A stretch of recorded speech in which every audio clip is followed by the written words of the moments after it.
I mean, is Cooper Rush worth 2.5 points? I would hope Quinn Ewers put up a decent stat line against Arizona State. If he didn't, we have a real problem. You can say the same thing about Creighton. Okay, they had the one good game against Kansas at home.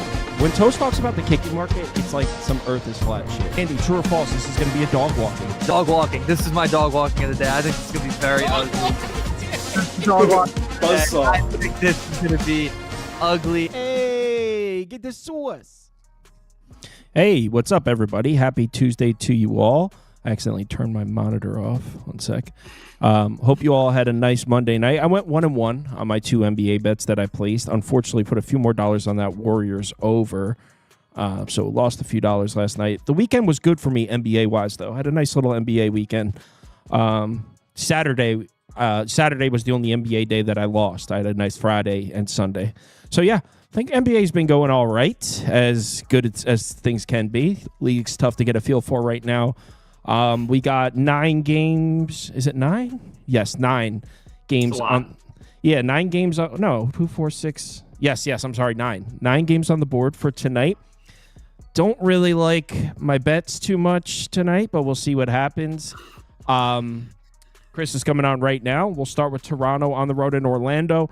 I mean, I'm inclined to go right back to the well. What worked for me the other night, I took the under. These two teams just played, same arena, same exact matchup. Toronto out on the road in Orlando. The Toronto won the game, but the game stayed under 211.5, which was all I was worried about. Couple problems. Total's all the way down to 207.5. So the total is super low right now in this one. I feel a little weird about going right back to the same exact bet. I don't know why, if there's any data to back up why I should be hesitant doing that. I'm not sure, but I am a little hesitant with that. Just going right back to the same exact bet. I also want to bet the Magic. I think they get right? Like they just lost these head-to-heads, these home and homes. Well, this one's not a home and home, but these type of matchups tend to split, but I just can't fade the Raptors in this type of matchup. I mean, the exact type of team Orlando is. Betting the Raptors has been extremely profitable. What is Orlando? A bad offense, a good defense, a slow-paced team. The Raptors against those metrics, 13-3 against the spread against bottom 10 offenses, 10-3 against the spread against top 10 defenses, 10-5 against the spread against bottom 10 in pace. So betting the Raptors against these slow-paced defensive teams has been extremely profitable. So I can't fade the Raptors. If I was to bet this game, I'd go right back to what worked the first time. I would go with the under. Don't currently have a bet on it. Matthew? Yes, I do have a bet in this one. I have Wendell Carter Jr. over 8.5 rebounds. No. Don't put Orlando up. Don't. I don't like. I would actually lean the other way. So no. That would be the Raptors. Yeah. I admittedly got a terrible price here. I got it at -102. It went down to -112. Now it's back up to +114. That's at FanDuel. Obviously, I would take it at that number because I took it at a worse number. I really like this one, though. I mean, I agree with you that I generally hate betting these situations where these two teams just played. But in this case, so Wendell Carter Jr. got 9 rebounds. So he did cash the play that we're betting. But he had 20 rebound chances in that game. Like, if you're telling me he got 20 rebound chances, like, I don't think that he's going to get that many. But I think that he'll have a much better conversion rate on his rebound chances. He's played the Raptors 3 times now this year. He's got 9 or more rebounds in all 3 of those games on 15, 17, and 20 rebound chances. And if we just look at games where he's even had 15 rebound chances, like we want to pretend that's his floor, he's gone over 8.5 rebounds in 15 of 21 games, a 71% hit rate in games like that. It's a decent matchup against the Raptors. They're like the bottom third in terms of rebounds allowed to centers. Wendell Carter Jr., his minutes can be a little bit spotty, but he's been playing a decent amount recently, like his last 10 games, averaging about 25 minutes per game. And that includes one game where he only played 11 minutes. So you take that out, it's much better. So yeah, Wendell Carter Jr. over 8.5 rebounds, now at +114. All right. Chris joined for a second, then dropped out. I think Chris is having technical difficulties. So let's go ahead and just move on to the next one. Houston, Indiana. Man, I don't know. Maybe I'll just keep my mouth shut next time. I doubt that me saying it had an impact on this. Very seriously doubt it. I don't think I have that type of influence over the market. But, Matt, I don't know if you probably did it over the weekend. So on Sunday, I had said After the Rockets get blown out by Oklahoma City, I like them to beat the Pacers in Indiana on Tuesday night. On the back-to-back, the Rockets haven't looked good. The Pacers look pretty solid. No one's going to want to bet the Rockets. I was expecting to get a 7. Opened up at 4. And I can't help but think, and again, I don't think I have that kind of influence, but I can't help but think me preaching that for a few episodes and tagging everyone in the Discord, sharing this is what I plan on doing, I can't help but think I might have fumbled there. Even though, again, I doubt I have that kind of influence. Put the Rockets up. I like the matchup for Houston. If you're looking for an opportunity to bet the Rockets, now I know they haven't looked good. They really need Steady Freddie back on the floor. Steady Freddie. Fred VanVleet is still not back, although I think he's returning soon. He's not returning for this one, though. The Rockets really need him back on the floor. So I know people are hesitant to take the Rockets right now in their current condition. If there is a time you want to bet this Houston team, it's when they play a team that runs a fast pace that likes to get out and run the fast break, because that plays directly into their strength. Against the teams that are top 5 in pace this year, the Rockets are 16-5 against the spread, and that's not just this year. That dates back to last year too. If you remember last year, the clear-cut 1 and 2 best 2 defenses in the NBA against fast breaks, Houston and Oklahoma City last year, 1 and 2. This is a great fast break defense. They're not quite as elite this year, but they're still a top 10 defense against the fast break, and that's 16-5 against the spread. That's this year. So betting Houston against these fast-paced teams is always a good idea, historically. Also, against teams that get out and run the fast break, top 10 in transition frequency, 15-8 against the spread. So these are the type of matchups you want to take the Rockets. I was expecting at least a 6.5. 3.5, are you crazy? The Pacers have been playing so much better than the Rockets. And at home, rested, it's like they're playing with me with this line. I don't have a bet. I can't. I'm so frustrated. I like this spot a lot. And as of right now, I have no money on it because I can't believe this number. I don't have a bet in this game either. This morning, I was debating taking Halliburton under assists. It was at 10.5. Either 10.5, Halliburton under assists. I can't remember if I said under. It was either a super juiced under 10.5 or a plus money under 9.5. Now it's even lower than that. It's like a minus money under 8.5. So the market's just moved a little bit too far for my taste. So it's a no touch for me.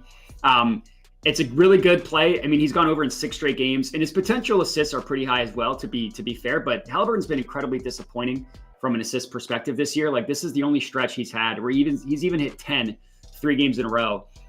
We were pricing his at 10.5 against the Rockets, who allow the fewest assists in general in the NBA and the fewest assists specifically to point guards. Last time these two teams played, Halliburton, granted that was back in November when he was really struggling. He only had 8 assists and he only had 10 potential assists. 1 of 7 players with his playmaking style have gone over, literally 1 of 7. And it's all the same guys. It's Trae Young went under against it. Cade Cunningham went 1-1. 1 game in over, 1 game in under. Harden went under in 2 games. Luka went under, and then Halliburton, as I mentioned. So at this point, it's probably a no touch for me at 8.5 or plus money. But like, if you want to put it in a parlay piece or something under 9.5, under 10.5, I like the look on Halliburton. But yeah, I didn't bet it. McIver in the comments chirping says, just bet the Pacers, Kyle. I'm not betting the Pacers, who run a fast pace and get out in transition against the Rockets. I like the matchup for Houston. I still think Houston wins. I just there were 2 aspects of why I like this bet. If you rewind 24 hours ago, I liked the matchup for the Rockets, and I also liked the current situation of these 2 teams in the market. No one wants to bet Houston. They've looked bad on a back-to-back. I thought we were going to get a huge number. So if you're on the Pacers, which I get, by the way, if you're on the Pacers, can you at least answer me? Don't you think this number's a little suspicious at 3.5? A little bit? The Rockets have looked like shit. They're on a back-to-back. 3.5 in Indianapolis. Can you at least admit that? McIver. Sure, I'll admit it. All right, let's move on to the next one. Golden State, New York.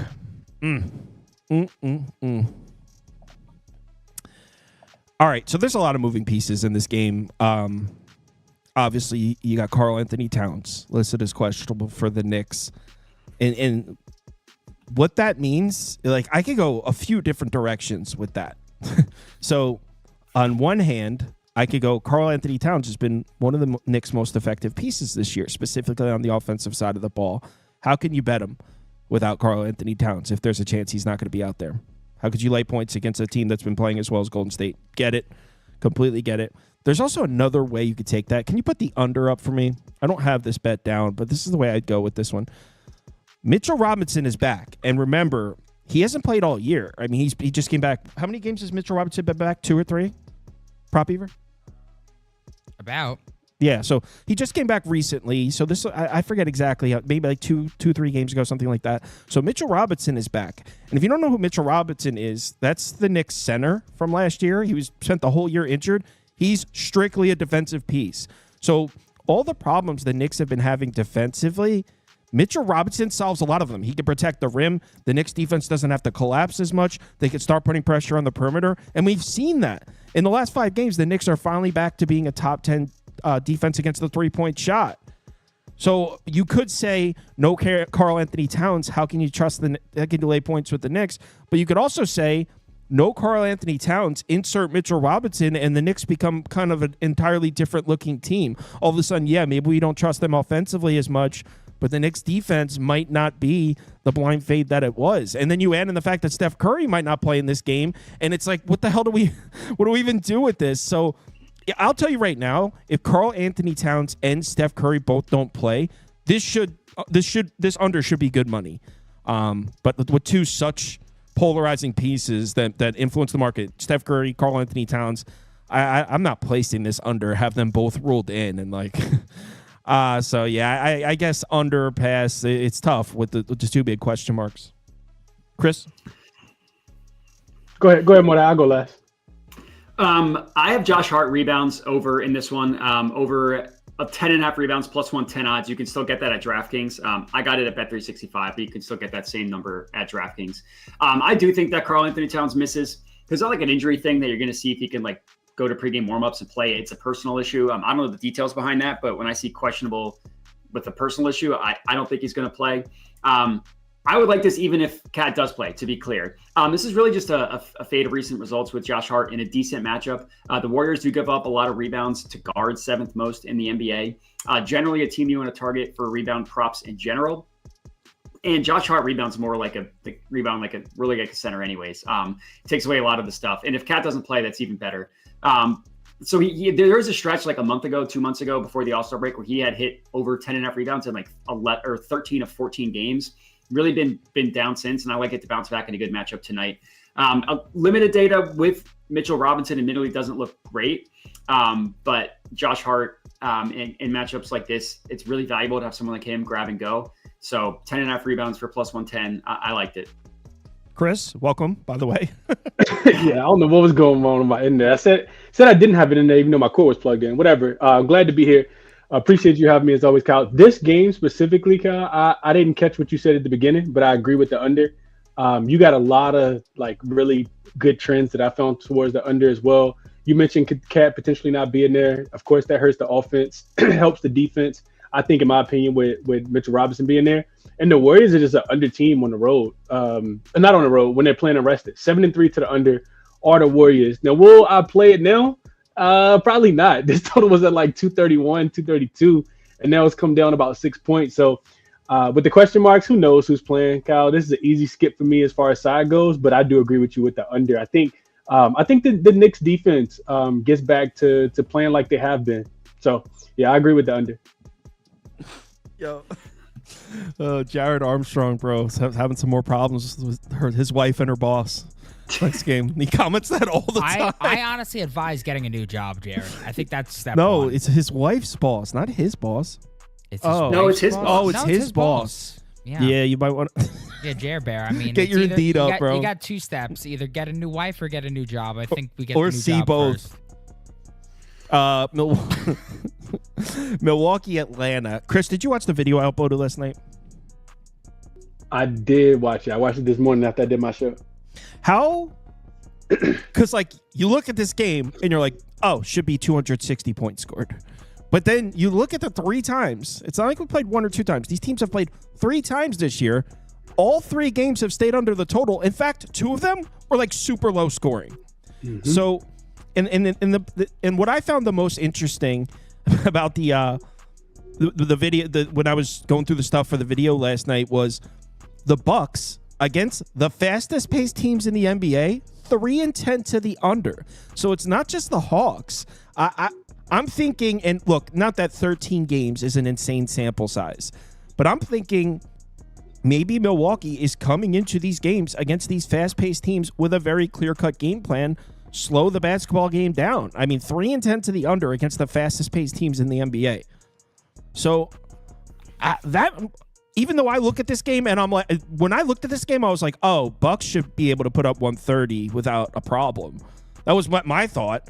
But the fact that they've played 3 games, low scoring, all 3 unders, the Bucks with this pattern, that makes me hesitant to try and count on there being points in this game. So I guess Hawks, this is disgusting, Hawks team total under. I don't even think it's disgusting, Kyle. I don't know if our brain works the same way, but I said the same thing on my show earlier, and the total only came up. I bet it, Cal. I bet the Bucks in this spot. I got a terrible number because I thought it was going to continue to move. It went to wait. We have a graphic for Hawks team total under. Because Chris actually bet it. You actually have the Hawks team total under? Yeah, but it moved up 2 points. Listen. I didn't bet the team total under. It was on my short list of plays for today. Oh. I bet the Bucks though. I did bet the Bucks at 6.5 and was like, I'll screw the total. Maybe I go back in and I play the team total under as well because I agree with everything you said, Cal. I think, first of all, I think Milwaukee defensively, like they're really locked in. Fourth in defensive rating over the last 5 games. If you think about, Cal, because I looked at that too, the 3-0 trend between these 2 teams. If you look at the progression of both of these teams, I would say that the Bucks have gotten better and the Atlanta Hawks, from a personnel perspective, have gotten worse. The other thing I look at is when Atlanta is playing unrested. 8-3 to the under if they're 8-3-1 to the under if they're playing unrested, 6-1-1 to the under if they're playing unrested and had to travel. So if they're not playing in the same exact gym like home, then they've been an under team. They're only averaging 112 points. I don't see a way, Cal, Atlanta slows down Milwaukee's offense in this spot. And I could be like, maybe I'm wrong, right? I thought that Milwaukee's offense wouldn't look that good against Dallas the other day, and they absolutely blew the doors off Dallas. So I don't know if it's like second half of the season, the Bucks are trying to get their stuff together. They are coming off a couple back-to-back wins where they play really good offensively and good defensively, and I think it can kind of continue here.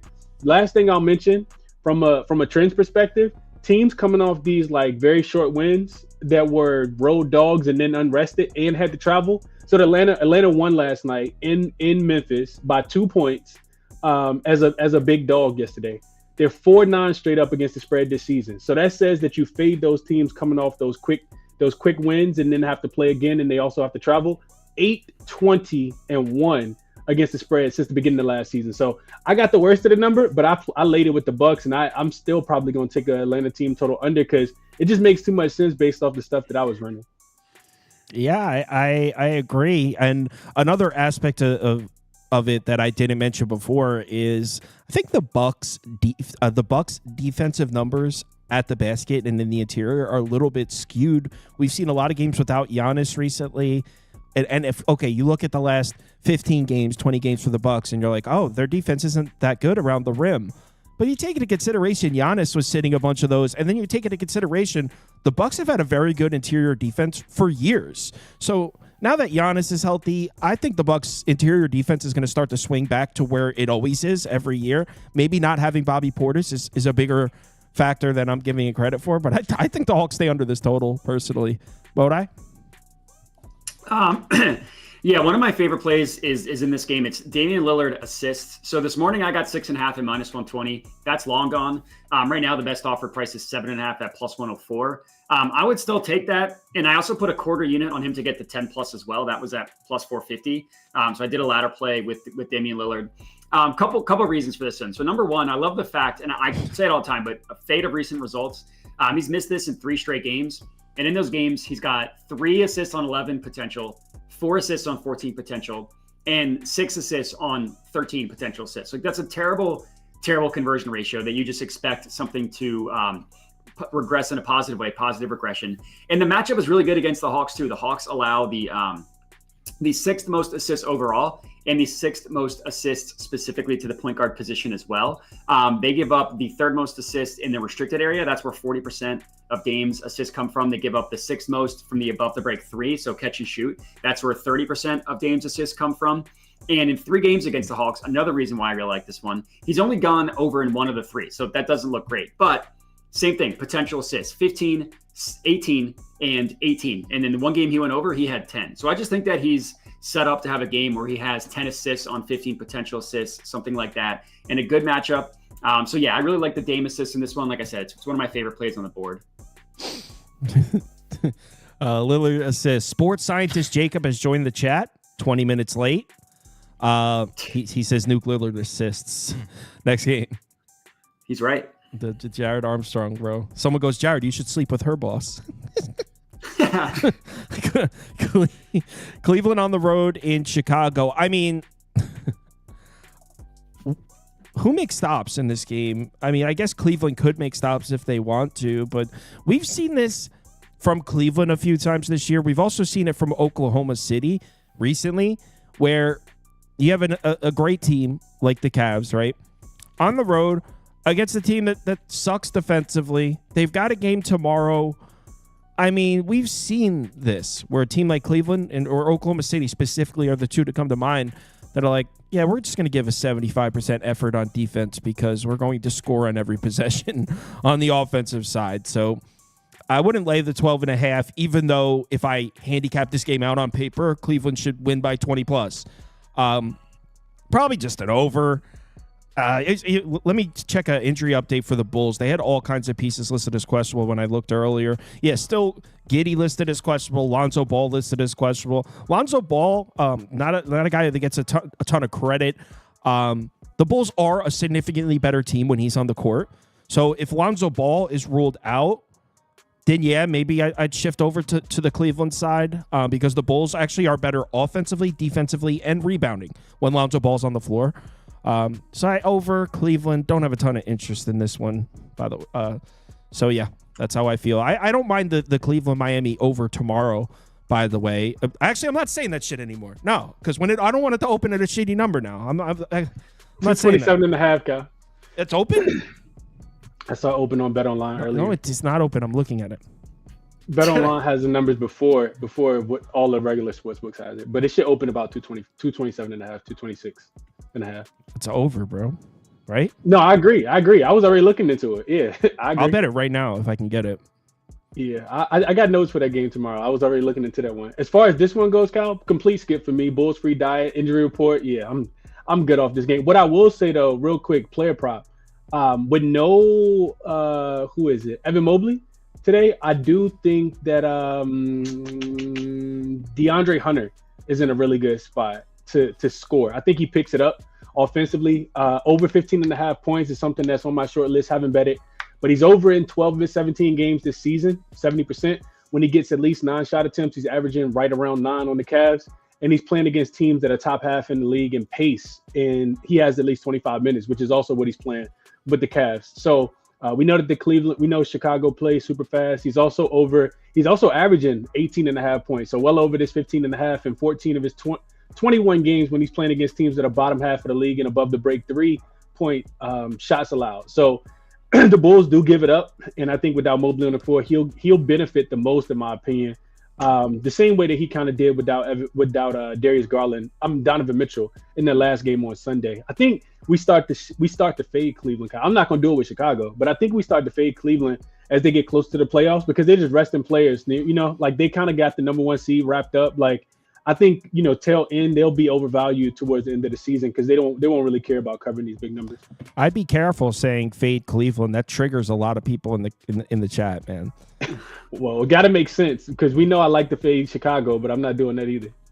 Miranda's in the comments saying she has Hunter as well. Modai, do you have Hunter? She's on fire too. Shout out to Miranda. No, I didn't look at Hunter in this one.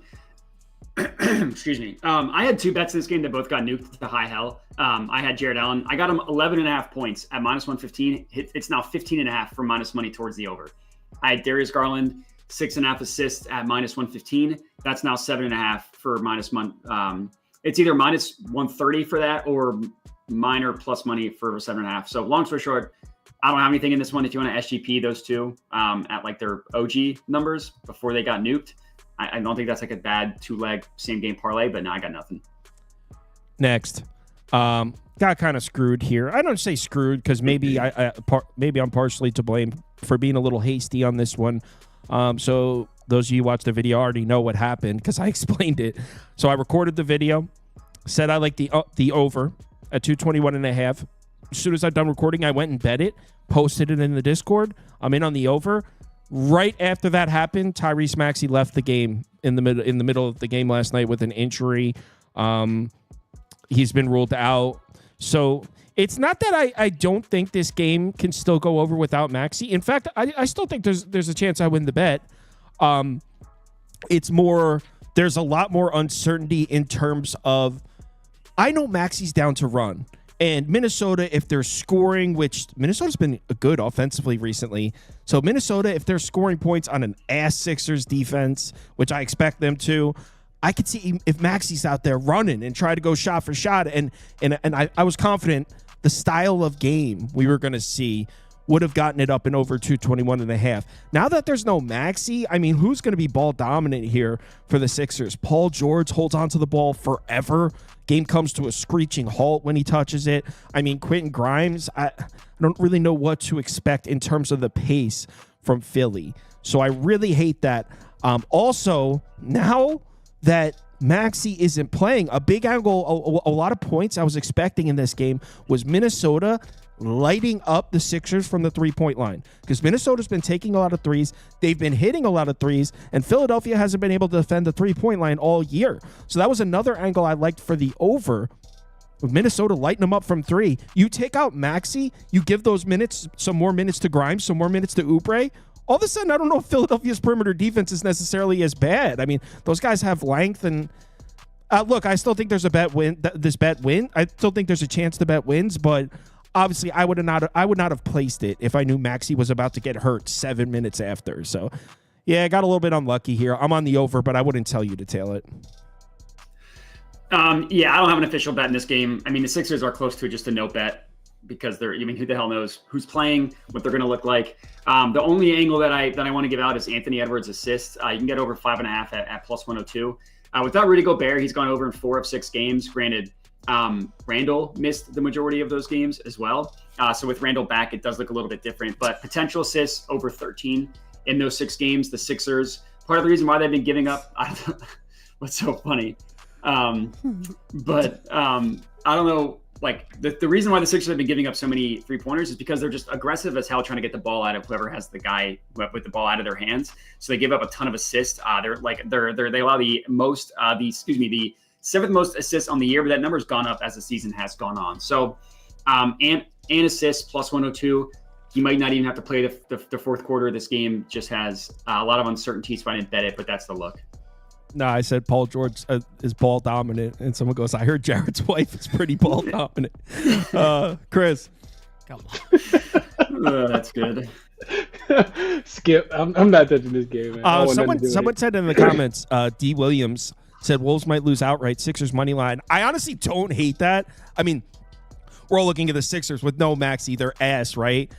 Not as many people looking at hey guys, we're laying 13.5 with Minnesota. Like, I'm not doing that, Kyle. They're like they're one of the least profitable teams at home laying points. I want nothing to do. That's why I skip. That's why I said skip. I want nothing to do with Minnesota laying this many points at home. That's what I'm saying. I mean, it's up to 14.5 now. I wouldn't lay 14.5 points with Minnesota to the Hornets with no LaMelo. Like, this team just hasn't covered numbers like they play this, tomorrow. So. They play tomorrow too. Just FYI. Really? Hornets in Charlotte. Yeah. All right, let's move on to the next one. I kind of want to bet the Sixers now, honestly. I see a 15 out there, yeah. I mean, they're so bad, though. They are. I, for one, don't find any of this funny, Jared. I hope you and your lovely lady get the help you guys need. She does seem lovely. All right. Yeah. If there's one thing we know about her, she's a lovely woman. Prop Beaver's on the screen. Mm-hmm. Market is moving against me here. I still like my bet, but obviously it's not what you like to see. I bet the Spurs at -5, -105. You can get 3.5s now. So no question, sharp action is coming in on the other side. In my opinion, what the Spurs are doing offensively right now is a terrible matchup for the Nets defense. Nets are great against the pick and roll. They've actually been one of the best defenses against the pick and roll all year, but they're terrible against the fast break. And the Spurs love to run, and they don't run any pick and rolls. And look, I know the Spurs haven't been all that great, but let's not act like there isn't a good amount of offensive talent in this rotation. I mean, Vassell, Harrison Barnes, Fox, Chris Paul. They have guys, and especially if they're going to be getting out and running. I mean, you had Steph Castle in there. They're going to score on the Nets defense in transition, and I think they're going to run nonstop on them. And on the other side, what are we expecting the Nets to do here? The reason San Antonio's been struggling recently is ever since Wembanyama got hurt, they can't protect the paint. They can't protect the basket. They have nobody down there. Brooklyn is, I believe they're 29th in efficiency, by the way, the least efficient scoring offense on the interior in the NBA. So if there's one team that just isn't equipped to take advantage of what San Antonio's been struggling with right now, it's the Nets. I think that the Spurs win comfortably. Like I said, sharp action's coming in on the Brooklyn side. So, hey, who the hell am I to disagree with the people betting six figures influence in the market? I think they're wrong here. I think the Spurs win comfortably. So I'm on San Antonio. Pros are against me. Pass. I don't know what to do with either of these teams. I'm out. Chris? I kind of went over here, Cal. I like over too. I got to it too late because it opened, I think, like 222 or something, like maybe even south of 222. And I got to it super late. It's up to 228.5 now. And I just kind of feel like both teams are going to be able to score. We have not seen like this Brooklyn team. I don't think we've seen it all season with both Cams on the floor, Cam Thomas, Cam Johnson, and D'Angelo Russell. I kind of feel like they're going to run too, Kyle. You look at their pace numbers, they're up recently. Like you said, San Antonio should be able to dominate in transition. I think they could score however many points they want to against Brooklyn. Brooklyn defense is not great recently, and I just think it's some matchup advantages for both. Cam Thomas got a game underneath his belt. He might go for 40 in this game. And San Antonio's not playing a lot of defense. They're 28th in defensive efficiency last 5 games, playing at the 4th fastest pace. I kind of still want to. I hate getting the ass into the number, but it's over or nothing for me here. I don't really want to side at all. Let's swing it over to somebody that loves getting the ass end of the number. No, I mean, if anything, I've been a CLV god lately. I'm like the same thing as Toast. I mean, I get all the CLV, wipe my fucking ass with it. I had Paul George the other day, Ladder City, didn't fucking do anything with it. Guy's an absolute fucking bum, disgrace. Anyways, let's talk about D'Angelo Russell here. I got his under 12.5 points. Selling on him, first game back from injury. It's a sneaky tough matchup. I think the usage is about to plummet with Cam Thomas back on the floor. He already wasn't playing that many minutes to begin with. You look, his last 8 games, he's played now 27 or less minutes in all 8 of them. He's only averaging 23 minutes per game in those contests. And the Nets are the healthiest they've been in a very long time here, so no real reason to rush him back, play him heavy minutes here against the Spurs team. And if you look, the lone game where they had Cam Thomas on the floor, his usage rate, just 21%. You look at the last 10 games, that usage rate was at 29%. So let's call it, I don't know, in the middle here, 25%. We could expect that usage rate at with just 30 or less minutes and 25% or less usage. This is a guy under 9 straight games. And he's not even coming close to this mark. He's averaging 7.8 points per game. He's under 83% of games on the season with these parameters, averaging just 9 points per game. And if you look, I mean, the books are not expecting to have much success from deep. His 3-point line, under 2.5, juice to the gills. The Spurs defense, not all that great as of late, but what they have really strengthened as of late is their defense against the above-the-break 3, especially those pull-ups. And with 2 or less 3-pointers made, this is a guy also under 77% of his games this season. The last 8 of 11 point guards to face San Antonio, they've went under their total. It's actually been a strength of this defense from a defense versus position standpoint.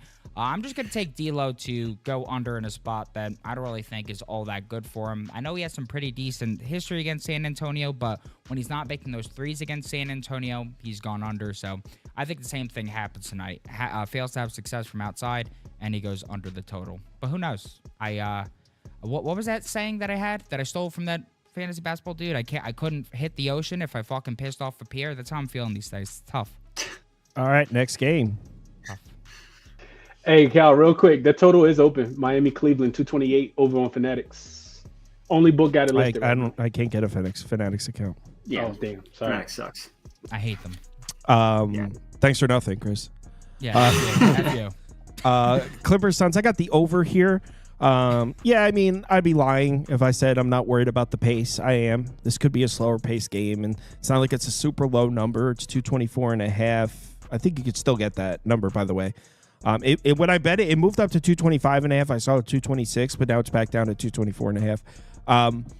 So yeah, I mean, the Clippers have been struggling offensively, but if your offense is ill, there's a perfect cure, and it's the Phoenix Suns. It's the Phoenix Suns defense. Oh my God. This is the worst defense in the NBA right now. They're dead last in defensive efficiency in the last 10 games. And if you look at their schedule, it's not like they're going through the gauntlet.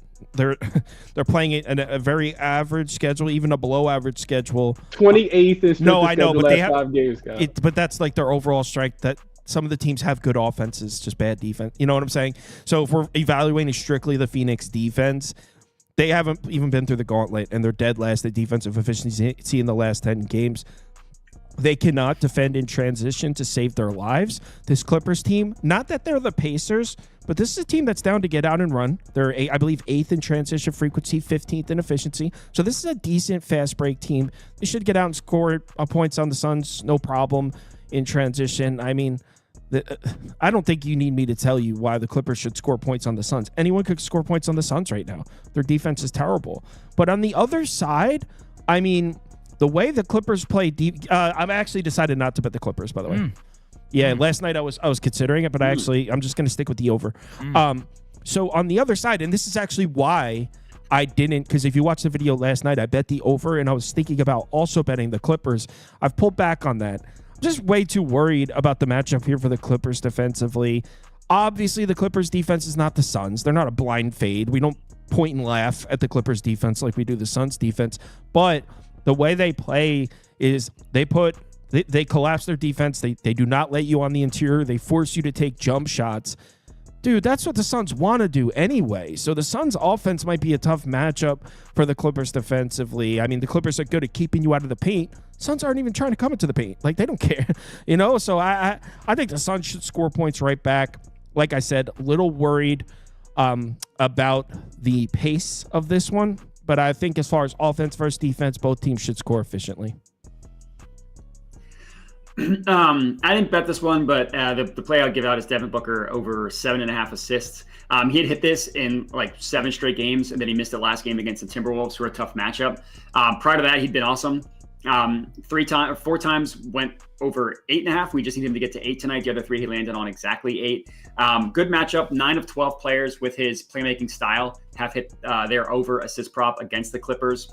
That includes Booker, who hit it in all 3 of his games. Now, the first game, I think it was the first game of the year, his over-under was 5.5, and he had 6. So in terms of actually hitting the 8 number, he's done that in his last 2 games against the Clippers, 8 assists on 11. That was, again, back in October, another game.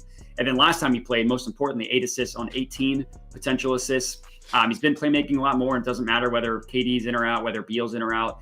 He's mostly kind of taken over the point guard role. So Booker 8 assists, that's plus 110 odds at bet 365.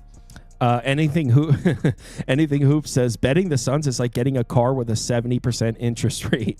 Just a bad investment. Great work. Should we just mute Great Work? I mean, he's just been sitting there doing this the whole time. That must be say-sos from yesterday. It's probably the same guy from real. Look, winner. it's no hard feelings. You didn't say anything offensive. It's just why would we want to gamble with somebody like that? It's cool. Chris. I agree with everything you said, Cal. I just didn't bet it. And the only reason is because I don't know. Maybe it's the Clippers. They are 8th in strength of schedule, but their offense just looks so bad without Norman Powell out there for certain parts of the game as well. That scared me off, Cal, but I'll lean with you with the over at 224.5 because I do agree with everything else that you said. Over it is. Next up. Pelicans, Lakers. This is probably my favorite bet of the day. Line's gone, but this is probably my favorite bet of the are we good? Oh, I thought it froze. Pelicans team total under. I got it at 112.5 last night. I mean, this Lakers defense has made me a believer. I can't fully explain it. How the Lakers trade Anthony Davis and Max Christie for Luka Doncic and then become a significantly better defense. I just don't know how to explain that one, man. Told you, it's JJ Redick, Cal. It's JJ. He was there the whole year. It's not like they traded for Redick as coach too. He's been there the whole year. He got them ready though. Like it's so he was just deciding not to get them ready up until that point. Yeah. Did you know that Luka Doncic is third on the Lakers in defensive EPM since being traded there? He's played like 4 games. In what stat? Well, listen here, dickbag. He's third on the Lakers in defensive EPM, so he's been fucking excellent defensively. All right, relax, dude. It's one thing to drop a few curses. You're like trying to. So yeah, Pelicans team total under. What do the Pelicans do offensively? A lot of pick and rolls. They're 5th or 6th in pick and roll frequency. Lakers are actually, this is crazy, lead the NBA in defensive efficiency against the pick and roll. First. So I like that. Also, what else do the Pelicans do? They attack the paint a lot. Top 5 in paint frequency. They're actually first in the last 10 games. No offense has attacked the basket more frequently than the Pelicans in the last 10 games. The Lakers inexplicably second in defensive efficiency in the paint in the last 10 games. Again, I don't really get it. They've become an elite interior defense after trading Anthony Davis. I don't get it, but the numbers don't lie. This Lakers defense is official. Not to mention, I'm not sure how fast of a pace game. We know the Pelicans like to play at a fast pace, but the Lakers don't. So I don't even think we'll see much of a fast-paced game here. Pelicans should struggle to score. The reason I didn't bet the Lakers is I'm a little worried about. Has there been any injury updates here? Reeves out. I don't know if you saw that. Okay, so yeah, I suspected one of them was going to be out. Reeves or Doncic. Doncic is probable. So I mean, I'd also lean towards the Lakers minus the points, but I like this one. Pelicans team total under. The 112.5 is my favorite bet of the day. Yeah, I would still bet it at the current price at 110.5. I like the bet that I have as well. It's something that I did lock in. It's Jackson Hayes, 7+ rebounds. It was plus 155 when I got it. That's all the way down to plus 125, but I would still take it there. I mean, you're getting a still decent plus money price. It's all about the minutes for Jackson Hayes. Like if you look at the entire year, you are not going to be impressed with his hit rate. But if you look at games in which he's played at least 23 minutes, he's hit the 7+ number in 7 of 12 games. And 5 times since the All-Star break, he's played 23 minutes. Like he's not going to always play, but when there are guys out, like Hachimura's out, now Reeves is out, he will get minutes because they just need bodies, and like he's not going to be AD in the rim protector. They don't have any big men. There's always the concern of LeBron and or Luka just stealing all the rebounds, but 7 for Jackson Hayes, the starting center for the Lakers, is going to be pretty good, and the matchup is phenomenal. I mean, the Pelicans on the entire season per Props Madness have given up the most rebounds per game to centers. You look at the last 30 days per multiple sources. I looked at 2. So that technically is multiple. I'm not going to pretend I looked everywhere, but they both had the Pelicans giving up the most rebounds per game to centers. It's been the case all year, even with guys in and out of lineup. That's always been consistent with the Pelicans, that you want to take center rebound props against them. So Hayes isn't like a traditional center, but that's what he's going to play. So you're telling me I can get that for plus 125 for him to get 7. Again, 7 of 12 games he's done that when he's played 23 minutes, which I would expect for him tonight. Jackson Hayes, 7+ rebounds. Chris, you're on the same bet as me? I am. I didn't get as good of a number because I played it this morning, Kyle. But I still like it. I got 210. I got 110.5. I think it's down to 109.5 on most books. The Lakers being a perfect 7-0 to their opponent's team total under since the All-Star break. They only giving up 101 points per game, which is crazy. No team has scored more than 102, and that's happened, I think, twice. So even if they don't cover, they're 5-2 against the spread since the All-Star break. They're just not giving up a lot of points. And to your point, Kyle, what I wrote in my notes was New Orleans has an offensive rating of 117, but that has been against the 23rd easiest strength of schedule. In those 5 games, they're putting a lot of pressure on the rim, second in rim frequency. Lakers have been top 10 in rim frequency and top 5 in opponent rim accuracy. Pelicans also running a ton, 6 in transition frequency and 2nd in transition efficiency, but the Lakers are top 5 in transition defense. So agree with everything that you said. Glad that we came to an agreement on this Laker defense, Kyle. I like when this is a Laker program. Yeah, so that guy T-Money is the same guy on his 5th account. So can you mute him too? I know who that is too. He has sent me DMs trying to work together. He's somebody that really needs help. I try not to mute these people, but it's the same guy, and like he's been DMing me for years from like multiple Instagram. He's like actually has something wrong with him. That's why I don't even want to make fun of him. I think he actually has like something wrong. Let's go on to some college basketball. Both these guys have their own YouTube channels. Modi, they both upload in the morning. Chris does a live stream in the morning. Modi uploads his props in the morning. Make sure you check him out. Let's move on to some college basketball. Appreciate you guys. Best of luck Thanks, tonight, guys. fellas. Yes, See you, sir. gentlemen. Sounds fine. No, the issue was while you were talking, you turned the thing in the bottom while you were talking. It was fine.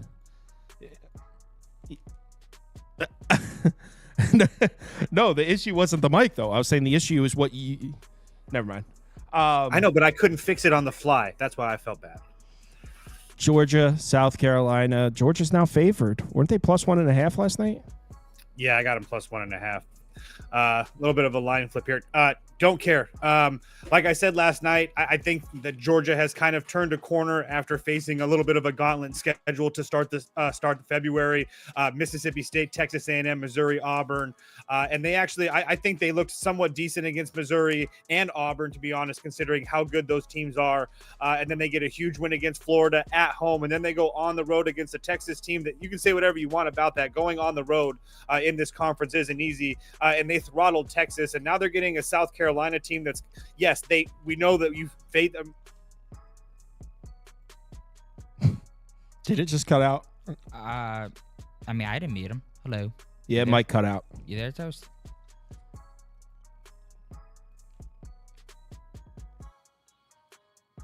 I'll just move on to the next one. No. I don't know why it cuts out. It just shuts off. I can hear him now. Yeah, I can as well. It just shuts off randomly. I don't know why.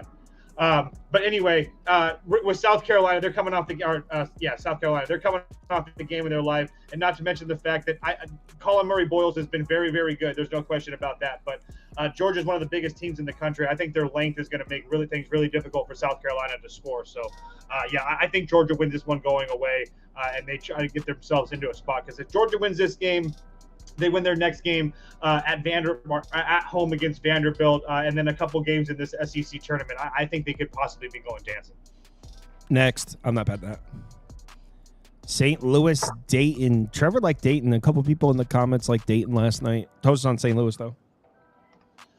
Yeah, I get the Dayton love. They're one of the best teams in the conference, in the A-10 conference, but I also think that they haven't been playing as good as their record shows. They had a 1-point win against Duquesne. They could have easily lost that game. Then they go on the road and lose to Loyola Chicago. They played Rhode Island. Rhode Island played them really, really close. And then at home against Richmond, they just played them in a double overtime win. So, again, they've been winning games, but they've been kind of shaky at best. St. Louis has finally won 3 games in a row. They're starting to play much better. And I do think that they match up pretty well with Dayton here. I get that Dayton's really, really good, but their defense hasn't been necessarily as good. And the one thing that St. Louis can do is they can play defense. So I think as long as St. Louis can play the defense that they've been playing for a while now, and their offense, Dayton has the best offense as far as effective field goal percentage, the best 2-point percentage as well. So I think St. Louis should be able to score here, and they're a little bit bigger than Dayton as well. So this line has been sitting there at 6.5. I don't know very many people taking St. Louis. Everybody seems to like Dayton. I think St. Louis could possibly win this game. Yeah, I'm not betting this. Next.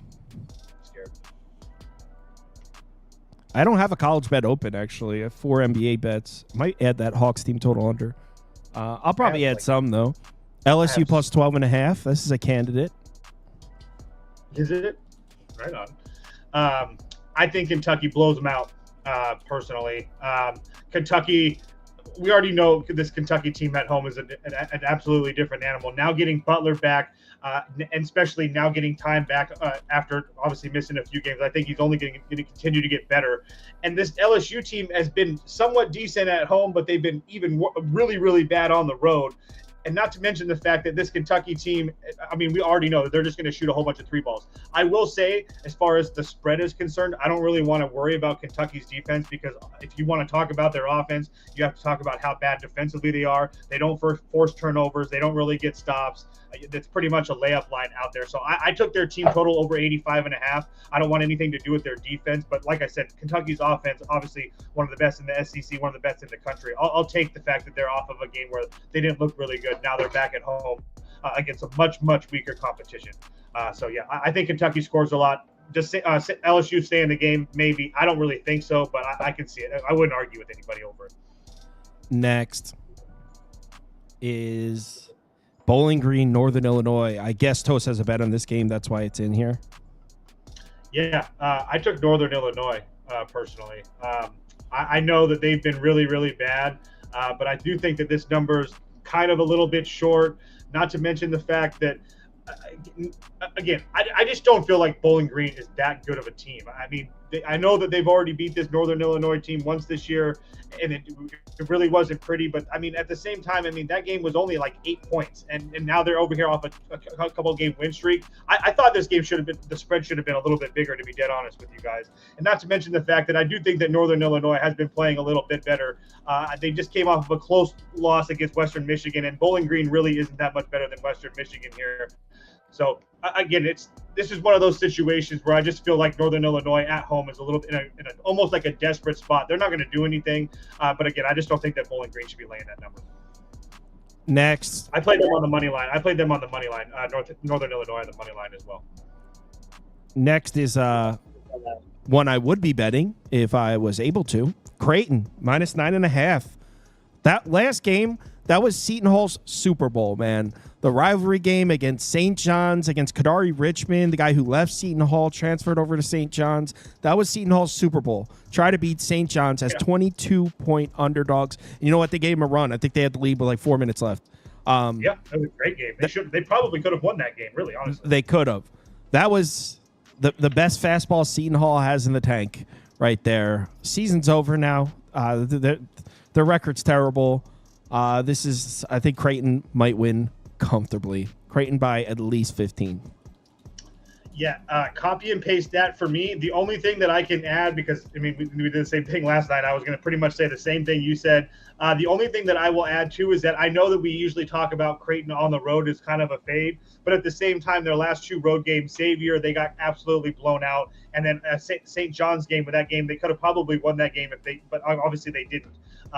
My point being is that I think that you see a really focused effort from them out on the road. I don't think they're going to want to go into March in this conference tournament losing 4 games or 3 games in a row on the road. So I think they're going to be ready. I don't think it's any type of a sleepy spot or anything like that. I think they want to continue to play well and get that second seed if possible in the Big East Conference, because them and Marquette are both 13-5, and Marquette has UConn and somebody else. I think St. John's as well. So again, St. John's has the Big East title locked up, but seeding for these other teams shouldn't matter. As far as the comments, everyone's taking Seton Hall. Vandenbosch on Seton Hall. Oh, no, Juice is on Creighton with us. Sheed's on Seton Hall. Helms is on Seton Hall. Man Bear Pig's on Seton Hall. Yeah. TWD's on Seton Hall. So, yeah. I'm a Creighton hater. Like, I'm like a real Creighton hater. So, but I think they win by 15 plus as well. Next.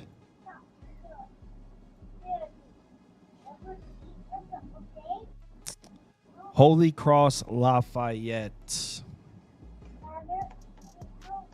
I think Holy Cross is going to win this game, guys. I truly believe this. I think that I think they're big, and the only thing that you really have to worry about with Lafayette is that Juster Vandenbeek guy, and I think that they can get him away from the basket. I really think that they're in a really good matchup here. Not to mention the fact that they've played this team before. I think they split the season series, but they did get a win over this team. It wasn't overtime. It was at home. But again, I think they're playing a lot better basketball. Holy Cross, that being explained, a lot better basketball than people giving them credit for. They lost to Colgate and Bucknell. Both those teams are, I would seem the last couple games, both those teams are much better than Lafayette as far as I'm concerned. I'm sorry, Holy Cross, as far as I'm concerned. So I just think that Holy Cross matches up really well with them. I think that the size really matters with Lafayette against Lafayette, who's, like I said, with Vanderbeek or whatever, he's like essentially everything that they have. And so since Holy Cross can match up with that, and they have the scores, and Holy Cross can hit 3 balls and Lafayette can't, I think that all adds up for a Holy Cross win here today. Holy Cross is probably one of my favorite plays of the day today. I played them on the money line as well. Lafayette. Nobody wants to do it. Everyone's taking Holy Cross. Are they really? We're polling over 70% Holy Cross. Public dog. You guys just took the air right out of my sails. Next up. They're still going to win. I feel it. Today's a good day. Lehigh. Sticking in the, what the hell conference is this? Lehigh? It's the Patriot League. Sticking in the Patriot League tournament. Lehigh is the pick here. So this number moved completely against me. I played Lehigh last night at +1.5. It is now 3.5, and I played it again at 3.5. Do not care. These teams have played twice this year already. Maryland beat them, or Loyola beat them by 6, and then Loyola beat them by 16. And when this line dropped, it was 1.5. Lehigh is not a good basketball team. I'm not trying to make a case that they're good or anything like that. They are coming off a really good win against Army. Army is terrible, but guess what? So is Loyola Maryland. Jesus, sorry. I honestly think that Lehigh's the better team. I don't understand why they're getting so many points. I don't understand why everybody likes Loyola today. But I will definitely take my chances with Lehigh. As far as our group, everyone likes Lehigh. We're pulling over 60% Lehigh. Yeah. Everyone in the comments is thinking Lehigh. I want Lehigh too. Yeah, I just don't get it. I've seen a lot of Loyola love today. I don't know if it's Shipley and all of his friends or whatever. Shipley, I don't know what. Remember he said last night it's air. Yeah, he says Loyola Maryland is air. He's also in So- first place in his division in the league, which is just wild. Yeah. Next. Also, really quickly with Lehigh, they don't turn the ball over and they're really good shooting 3 balls. 2 things that Loyola Maryland can't do at all. What's next? You know what's up. Texas, Mississippi State. Rodney Terry with a plus. What are we doing? Rodney Terry with a plus. Yep. Couldn't agree more. I also Couldn't played agree more. Texas You took Rodney Terry with a minus in the last game. Yo, I couldn't agree more that Texas is the play. I've played Texas a lot lately, and they've made me some decent money. Okay, so let's leave me alone. When they have a plus. I think I got him as a favorite one time. It doesn't matter. All that matters is that Texas is the play here today. I know that everybody is going to assume you're going to have Mississippi State on sort of a bounce back. I know that they lost to LSU, but they lost to Alabama and Oklahoma, which you really can't do when they're. I mean, they were a top 20 team when that happened. I mean, the loss to Florida doesn't really bother me. But you have a Texas team that I think that has really played really well on the road that no one gives them kind of credit for. I know that they're losing games, but they lost the Arkansas game in OT. That could have went either way. The South Carolina game, it is what it is. South Carolina finally got up for a game and they won. But they played very close in that Vanderbilt game, another game on the road. They kind of melted away in the second half of the game. They beat LSU. They played really good against Ole Miss. They lost that game by 3 on the road. They got killed by Florida. Who doesn't get killed by Florida? I mean, so my point being is that if you're going back even a couple months, I mean, the Texas A&M game wasn't great, but they hadn't really found their bearings yet. And then, I mean, even they played Tennessee and Auburn close at home. So, again, I know that the winning, as far as wins go, the results aren't there for Texas, but I also think they're playing a little bit better basketball than people want to give them credit for. And as far as Mississippi State's concerned, I think they played really well to start the year. And since this conference play has started, yes, I still feel like this team is good, but they're also really not doing anything special, and they're not beating teams against an upper-level competition. And I will give you that Texas isn't considered upper-level competition, but I do think that, like I said, I do think they're playing much better than what the record shows. Last thing I want to say is, of course, the free throws. Texas, best free throw shooting team in the conference in the Big 12. Mississippi State, one of the worst free throw shooting teams in the conference. And Texas has a huge rebounding advantage as well. Texas is much bigger than Mississippi State. So I know that Mississippi State has better rebounding numbers, but I don't think that's going to matter in this matchup. Yeah, I don't think we have Texas A&M Auburn in, but we both like the A&M. You could go. We talked about it on the midnight stream. Baylor TCU next. Baylor minus 3.5. Yep. Significantly better team. Yeah, they're significantly better. If you're laying 3.5 points on the road, you better be taking the significantly better team. I paused because I was going to say TCU at home is much better, and that's why part of this is why I like Baylor so much, because I was kind of surprised it was -3. I thought that was going to be more of a pick, just because I agree that Baylor's the better team. There's no argument there. But TCU hasn't lost a home game in like 2 months. So, I mean, TCU at home has been an absolute straight moneymaker. So, and it's not like Baylor's playing really good, especially in the eyes of the public. They're 1-3 their last 4 games, losses to Arizona, Colorado, Cincinnati. The last 3 wins that for Baylor is UCF, West Virginia, and Oklahoma State. So it hasn't been great for Baylor. Again, their losses are pretty good. Texas Tech, Houston, Arizona, like I said, Colorado and Cincinnati, both those games on the road. So Again, I just thought that as soon as I saw that Baylor was laying 3 last night, I was like, man, they must really like Baylor because they don't want anything less than a possession with Baylor. So it's only gone up. I would assume that TCU might be a popular play. I'm curious with the poll results on this one. But, yeah, I did bet Baylor. I think they win this game. Next game, I'm betting this one. I'm going to do it right now. West Virginia. Yeah. Yeah. Take me home. I think, was Trevor on board with West Virginia last night? I can't remember. Yeah. Yeah. I just feel like this number is a little bit weird just because I think that my point, Utah's getting a little bit more love than I thought they would ever get. Again, have they looked somewhat decent over their last 3 games at home? Yeah. Or sorry, 4 games at home. Yeah. But at the same time, they beat Colorado, who's absolutely terrible, not even close to West Virginia. They beat Kansas, who, I mean, at this point is just pissing down their own leg at times. I mean, I know they looked somewhat decent against Houston last night, but they still lost. They beat Kansas State, and Kansas State, the same thing, team that's been pissing down their leg lately, losing basketball. And Arizona State, who's absolutely terrible. So, again, West Virginia hasn't looked fantastic themselves. But at the same time, I don't really think everybody wants to talk about West Virginia having to be all the way over in the mountains, but West Virginia just played BYU. So they're the Mountaineers. I know, but I don't think that there's elevation in Morgantown, is there? I've never been there. Dude, they're the Mountaineers. Okay, touche. So they've been in elevation. They're the Mountaineers. They should be ready for it. I don't think they're going to be bothered by it. I think this is a great spot for them to pick up a win here in the Big 12 and kind of get themselves back in there because, again, if TCU loses like I think they're going to lose, West Virginia would step up over TCU in the Big 12 conference standings, which would be huge for them as far as seeding in the tournament. So, yeah, I think West Virginia wins. I also played them on the money line as well. I just bet West Virginia money line plus 150. Let's go. Next.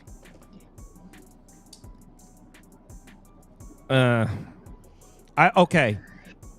So when you ask college basketball people, the likes of Trevor, Van den Bosch, and Toast, they're going to say things like Iowa State's back, Iowa State's no longer injured, clones, and they're going to think they're being super sharp. And it's not that what they're saying is incorrect. It's the fact that they're not recognizing that what they're saying is already cooked into the line. If this line was 3.5, yes, Iowa State's back. They're no longer injured. Take it. But the fact that this number is 9.5 means the market is already accounting for the fact that they are now healthy. BYU. Really? Okay. I don't hate it. I was just surprised that that's where you went. I don't know. I thought you'd be on board with Iowa State, but I don't know. I think so what I did is I played over, and then I combined over and the money line, Ohio State or Iowa State money line at like plus 130. So I agree with you that this number is quite large.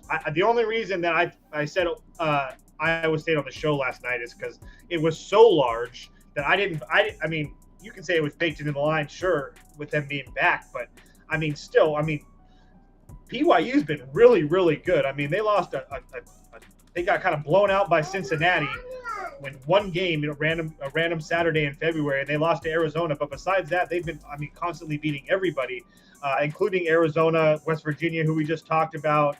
I know this game's on the road, but I'm not comfortable laying that big a number with Iowa State. But at the same time, because I like playing the over because I do think that BYU has the ability to score against Iowa State. I don't think there's any question about that. So I think that even if Iowa State forces them outside, BYU is one of the best perimeter shooting teams in the country. So I don't see a scenario where BYU can't end up scoring. I have a hard time believing that the Iowa State defense is so bad that they're just going to shut down one of the best teams in this conference as far as scoring wise. So I just don't believe that. But I do believe that Iowa State's back to the point where they got everybody going, and they should be able to use, because Iowa State likes to play with pace, so they should be able to get up and down the court. They turn the ball over a lot as well, so I like the over the most, but I think that Iowa State still wins at home because, again, this number is so large. So I combined them both, but if you had to pick a pick, I'd play over 149.5. Trevor says that Iowa State's his favorite bet of the night. Really? That's just bad decision making. I think BYU's live. I just feel like maybe I'm over. Maybe you're right. Maybe it's just me being in the college basketball just making me overlook it, because I just felt like at 8.5, that is so big, like so big. It's almost like they're baiting you. BYU's going to win this game, yo. All right. Let's do the underdog, and I also emailed you the standings for the league. Let's give Shipley his moment in the sun. I don't think I've ever seen Shipley in first place ever since we started doing the league a year ago. So it's Tuesday. Let's just it's been one day. So here's the underdog. Proppy, what do you got here? Yeah, so this is the underdog. These are two leans I didn't get to the window on, but I do like. We got Andy Nembhard. Over 16.5 points and assists. No Benedict Mathurin in the lineup, and his minutes skyrocket without him. Also, pretty good matchup for him, so I like Nembhard's higher. Also, Ivica Zubac, higher than 12.5 rebounds. Rebounds against Suns have been good. Same thing. Ben Simmons out of the lineup. That means that Zubac gets to close the game, so like that. If you're not an underdog customer and would like to become one, LeBron James over a half total point is the free pick for any new customers. You can replace one of those legs, you can add a leg, whatever you'd like to do, and you can do so in one of these lovely yellow states by using the promo code BET. You can get a deposit match up to $1,000. And then in terms of the league standings, I'll need to pull that up real quick. League standings coming up. Let's give Shipley his moment in the sun. I don't think he's ever been in first place. He always quits after the first day or two because he's so far out of the league.